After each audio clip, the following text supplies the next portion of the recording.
First class requirement number 7, Part B. Demonstrate tying the timber hitch and the clove hitch And their use in square, shear, and diagonal lashings. by joining 2 or more poles or staves together. In Requirement 7A, you learned a little bit about the history of pioneering skills, such as lashing. You saw how these skills can be used to build something as simple as a tripod for a washpan, or as complex as a bridge to span a river. But even the most complicated structure is made with a basic set of knots and lashing methods. As a tenderfoot, you learned that a hitch is a knot that ties or hitches a rope to some object. One of the most basic knots used in lashing is called the timber hitch, because it was used for dragging logs across the ground. To tie a timber hitch, you pass the end of the rope around the log. Then loop the end around the standing part of the rope. Next, wrap the end around itself 3 or more times and tighten the hitch against the log. Let's watch the timber hitch again from start to finish. Another basic lashing knot is the clove hitch. That name comes from the word to cleave or split because the knot is split into 2 parts. To tie clove hitch, form a half hitch by looping the rope around the pole and across itself. Then form a second half hitch by taking a second loop back around the pole. And then tuck the end of the rope under the rope between the 2 loops. When you pull it tight, the clove hitch should form an X. Now, let's watch the clove hitch again from start to finish. You can also tie a clove hitch by making the 2 loops and slipping them over the end of a pole or the neck of a bear bag. Now, let's see how these knots are used in the lashing process. Lashings join 2 or more poles together, for example, in order to build a square framework. Where 2 poles cross each other at 45-degree or at 90-degree angles, you can use square lashings. To make a square lashing, place the 2 poles in position. Tie a clove hitch around the bottom pole right under the crosspiece. Just wrap the short end of the rope around the standing part so it's out of the way.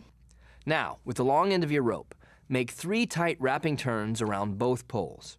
As you form the wrapping turns, lay the rope on the outside of each previous turn as it crosses the top pole, and on the inside of each previous turn as it crosses the bottom pole. Then add 2 frapping turns around the wrapping turns as shown. You finish with a clove hitch around the top pole, making sure it's tight against the lashings. Okay, let's see the square lashing again from start to finish.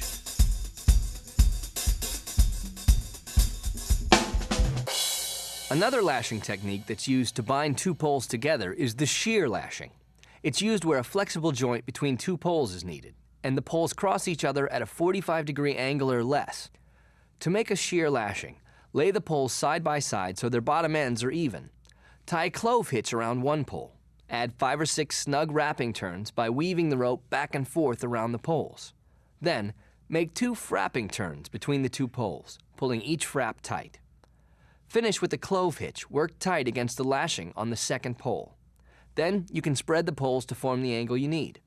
Now, let's watch the shear lashing again from start to finish.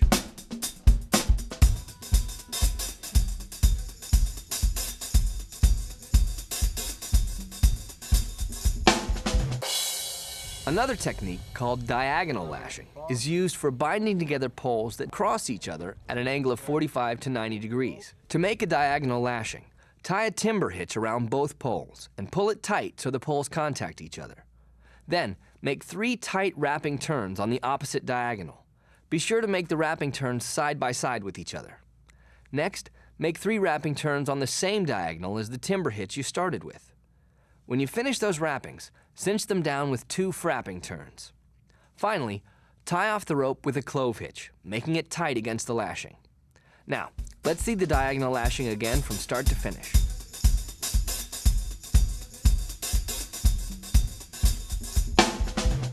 Believe it or not, by mastering these and a few other basic lashing skills, your ability to build useful camp tools and structures is limited only by your imagination.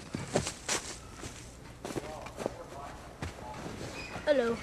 That's first class requirement 7B. The timber hitch and clove hitch. And their use in square, shear, and diagonal lashings.